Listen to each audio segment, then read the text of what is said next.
ખબર છે કેટલો બદલાઈ ગયો છું. એક ગામડામાંથી પેલું શું તમારા શહેર લોકો કહે છે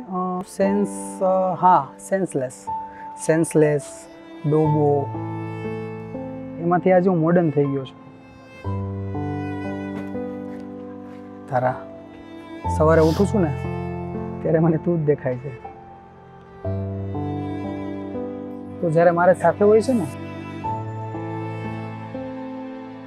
ત્યારે બધું જ ભૂલાઈ જાય છે. તું જ દેખાતી મને. જ્યારે તને તારા ઘરે પણ મૂકવા આવું છું ને ત્યારે થોડી વાર માટે તો એવું થાય છે કે તને રોકી લઉં,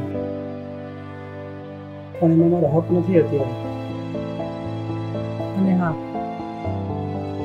બહુ ટાઈમ થયા તને કહેવાની હિંમત થતી જ નથી, પણ આજે હિંમત કરીને કહી દઉં છું.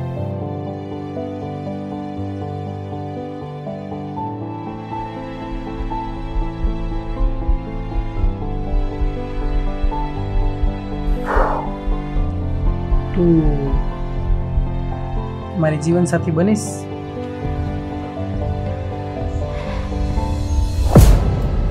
તને શું લાગે છે કે તું આ ઇમોશનલી વાતો કરીને થોડો ટાઈમ મારી સાથે હરી ફરીને અને મને ગમે એવો તું આ લુક ચેન્જ કરીને આવી જઈશ તો હું તને હા પાડી દઈશ?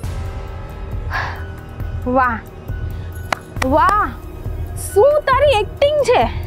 તને શું લાગે છે કે આ ભોળો ભાળો ચહેરો લઈ અને આ મેડમને હું આટલી જલ્દી ફસાવી લઈશ? કેવો ગામડાનો છોકરો, એક તો ડફોડ, તારામાં ના તો કપડાં પહેરવાની સેન્સ છે ના તો બોલવાની, કઈ જગ્યાએ શું બોલવું છે, એક તો કોઈની સામે લઈ જવા જેવો તારો લુક નથી, અને પાછો મને પ્રપોઝ કરે છે. ના, તે શું વિચારીને મને પ્રપોઝ કર્યું? કે હા આ મેડમ તો મારી સાથે હરે છે, ફરે છે, મોજ કરે છે, મસ્તી કરે છે, તો મેડમ મારી વાતમાં આવી જશે, મારી જાળમાં ફસાઈ જશે, રાઈટ? આવો જ હતો ને તારો મિનિંગ? પણ બેટા, આ મેડમ છે ને તારા જેવા કેટલાયને રમાડે છે. હા, એટલે તારું છે ને આ બધું નાટક છે ને એ તારી પાસે જ રાખજે. અને આ તારા ગામડાનો જે ભોળો ભાળો ચહેરો છે અને તું આ લુક ચેન્જ કરીને તારી ગામડાની ગોરીઓને છે ને એને તું પટાવી શકીશ, પણ આ ધારાને પટાવીને એટલે લોખંડના ચણા ચાવવા જેવી વાત છે, સમજી ગયો? અને રહી વાત તમારા આ પ્રપોઝલની, તો તમારા આ પ્રપોઝલને આમ હું ટુકરાવી દઈશ. તારા જેવા છે ને કેટલાય છે મારી પાસે, સમજી ગયો? તારી સાથે શું મેં 2 મિનિટ વાત કરી લીધી, તારી સાથે 2 દિવસ જો આ હરી ફરી લીધું તો તું ડાયરેક્ટ મેરેજ સુધી આવી ગયો. તમારા ગામડાના લોકોની છે ને આ જ સોચ નીચ છે. એટલા માટે જ મને આ ગામડિયન જરા બી પસંદ નથી. યુ નો, મને હતું જ કે હા તારા મનમાં કંઈક આવું જ પાકતું હશે, એટલે તારા આ ઇમોશનલી પ્રેમનું પોટલું બાંધી અને તું ફરીથી છે ને તારા ગામ જતો રહે છે. મને આવા પ્રેમની કોઈ જ જરૂર નથી. તારી સાથે લગ્ન તો શું, હું તારી સાથે 2 ટાઈમ જમવું પણ પસંદ ન કરું.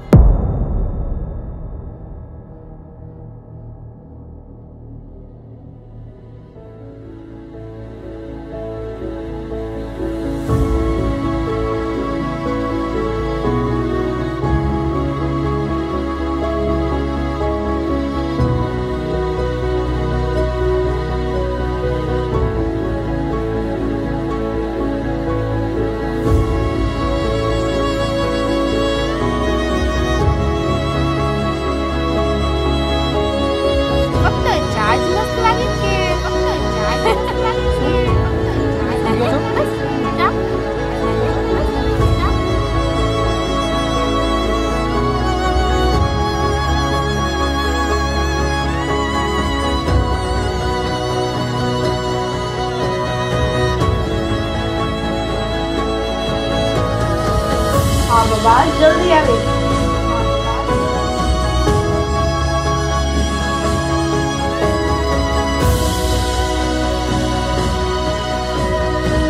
તમારા નંબર મળી શકશે?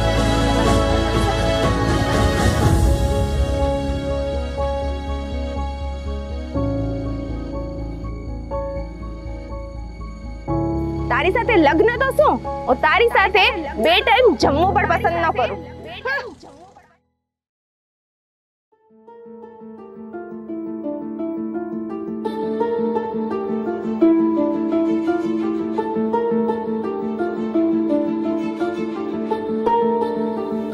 ધારા,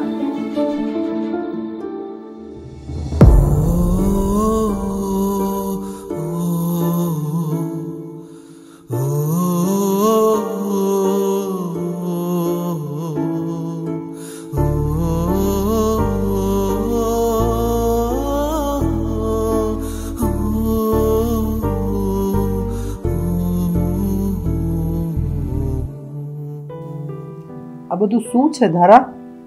આઈ એમ રિયલી સોરી મિલન. મેં છે ને તને પરેશાન કરવા માટે એક નાનકડું એવું નાટક કરેલું. મેં અત્યારે જે બી રિએક્ટ કર્યું ને એ બધું જ ખોટું હતું. એક નાનકડું નાટક હતું. એ પાગલ, આવું કોઈ નાટક કરે? હું કરું છું ને. મિલન, આઈ એમ રિયલી સોરી. સાચું કહું ને મિલન, તો તારી આ જે ફિલિંગ્સ છે ને મને ઘણા ટાઈમથી ફીલ થતી હતી. અને આ ફિલિંગ્સ ફક્ત તું જ નહીં, હું પણ ફીલ કરતી હતી. પણ મારે તને કઈ રીતે કહેવું ને એ મને સમજાતું નહોતું. અને સાચું કહું ને, આજે જ્યારે તારો કોલ આવેલો ને ત્યારે મેં તને જ પ્રપોઝ કરવા માટેના ઘણા બધા પ્લાન બનાવી લીધા હતા. પણ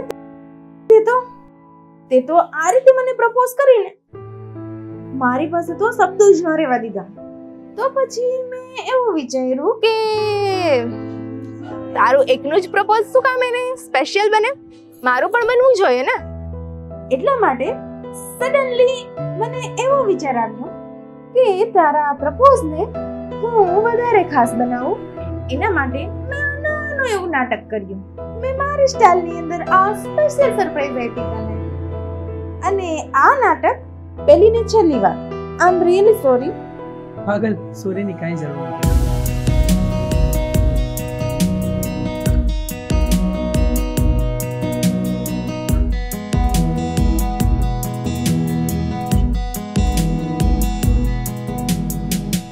મારે તારી સંગ હવે રહેવું છે, તારા વગરનો પ્રેમ અધૂરો છે.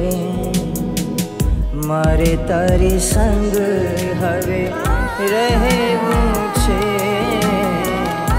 તારા વગરનો પ્રેમ અધૂરો